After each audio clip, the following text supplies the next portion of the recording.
My bags hit the street, and my brother actually zoomed in and laughed. My mom stood in the doorway smiling like this was a joke. I'm Daniel, 24, standing outside the house I grew up in while my own family watches like it's entertainment. Neighbors are staring, phones are out. I haven't said a word. They're accusing me of stealing money I never touched. No proof, no questions, just yelling, filming, and throwing everything I own onto the pavement like I'm some criminal. Say something, Kevin shouts, still recording. I don't. I just pick up my bag and walk. 10 days later, my phone won't stop ringing. Call after call, voicemail after voicemail. The same people who laughed, now they sound different.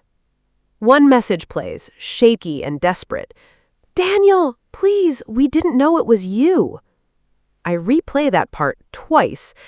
Didn't know what? Didn't know who? I scroll through the missed calls. Kevin, over and over. My mom, even an unknown number I recognize as the landlord's office. That never happens, not unless something's wrong. 10 days ago, they couldn't wait to get rid of me. Now they can't stop trying to reach me. I lean back against the thin wall of the room I barely managed to rent, staring at the cracked ceiling while another call buzzes through. My phone lights up again. Kevin. I let it ring, because the last time I saw his face, he was laughing, filming me like I was content. And my mom, she didn't just believe him, she didn't even hesitate. She chose him, instantly. No questions, no pause, just judgment. Another voicemail drops in. This one is different. No yelling, no accusations, just silence for a second. Then Kevin's voice, low, nothing like before. Bro, I think we messed up. Bad. I sit up.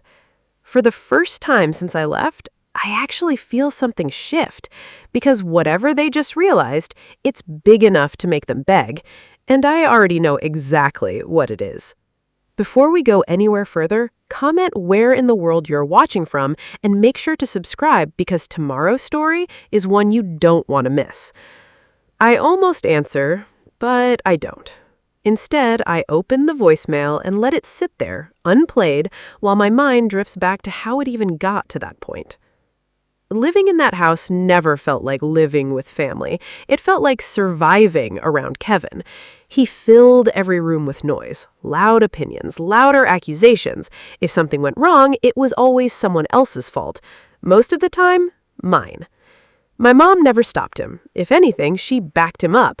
He's just being honest, she'd say, even when he was tearing into me over nothing. I kept to myself. My room, my laptop, my headphones.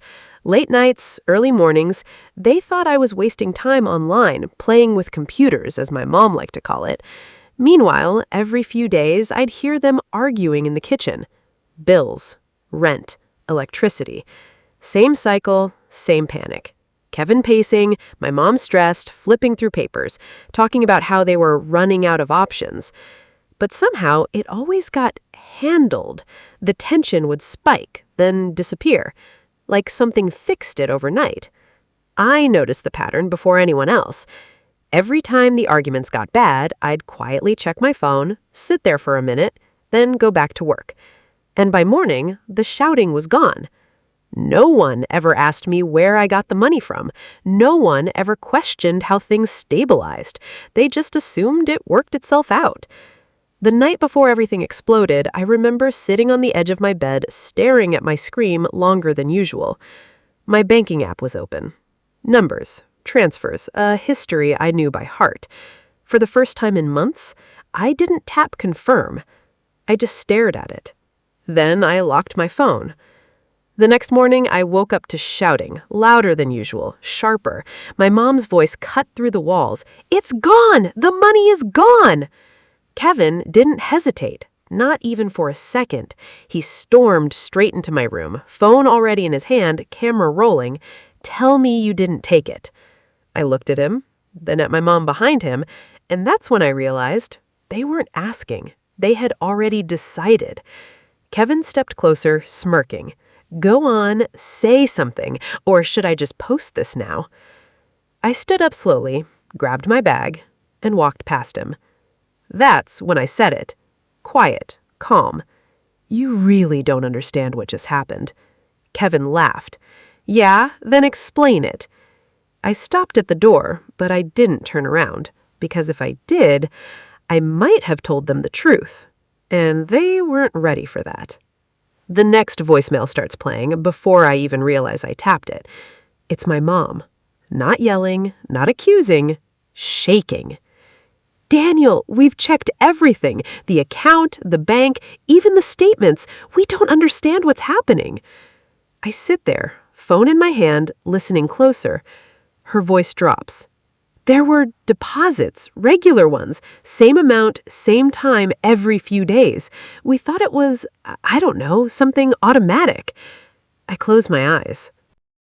She keeps going. But they stopped completely 10 days ago. Exactly 10 days. The same day I walked out. Another message comes in right after, from Kevin. No laughter this time, no attitude. Bro, I talked to the bank. They said whoever was sending it, it wasn't us. It wasn't tied to any of our accounts. He pauses, like he's choosing his next words carefully. And it lines up. Every time we were short, it just showed up, covered everything. I can hear something in his voice I've never heard before. Uncertainty, maybe even fear. The next few voicemails blur together. Electricity bill overdue, landlord asking questions, a payment that bounced for the first time in months. And suddenly, the house that always somehow managed isn't managing anymore. I picture it clearly. The same kitchen, same table. But now the arguments don't stop, because nothing is fixing it this time. Another message, this one rushed. Daniel, if this is some kind of misunderstanding, just call me back, okay? We can fix it. Fix it. That word almost makes me laugh, because now they're starting to see it. Not all of it, but enough. The final voicemail comes in late that night. Quiet. Careful. Daniel, were you the one sending that money? I stare at the screen, and for the first time since I left, they're finally asking the right question. I don't answer the question. Instead, I open my banking app. Same screen, same history. Nothing's changed, except the last 10 days. I scroll slowly. Transfer after transfer. Same amount, same destination. No names attached. Just a quiet trail I built on purpose. Months of it. Every time the house got tense, every time voices got louder in the kitchen, every time my mom said, I don't know how we're going to pay this, I already knew, because I was the one fixing it. Silently. No credit, no conversations, no expectations. I didn't want thanks.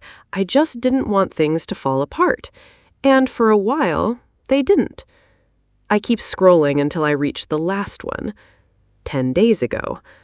The one I didn't send. I remember exactly how it felt, sitting on the edge of my bed, staring at the amount, knowing what would happen if I stopped. I hesitated. Not because I couldn't afford it, but because I knew they'd never understand it. Still, I locked my phone and went to sleep.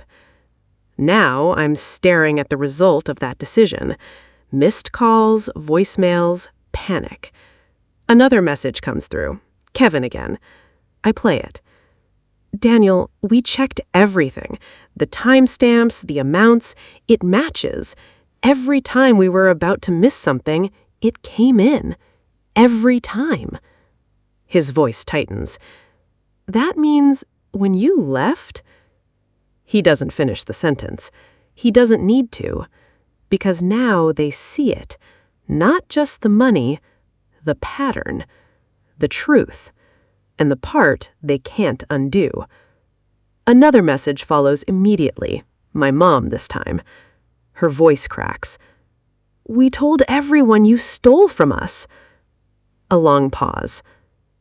Daniel, what do we do now? I look at the screen, completely still, because that's the part they're only just realizing. This isn't just about money anymore. I let the silence sit after that last message, because now there's nothing left to figure out. The missing money they accused me of stealing, it was never theirs to begin with.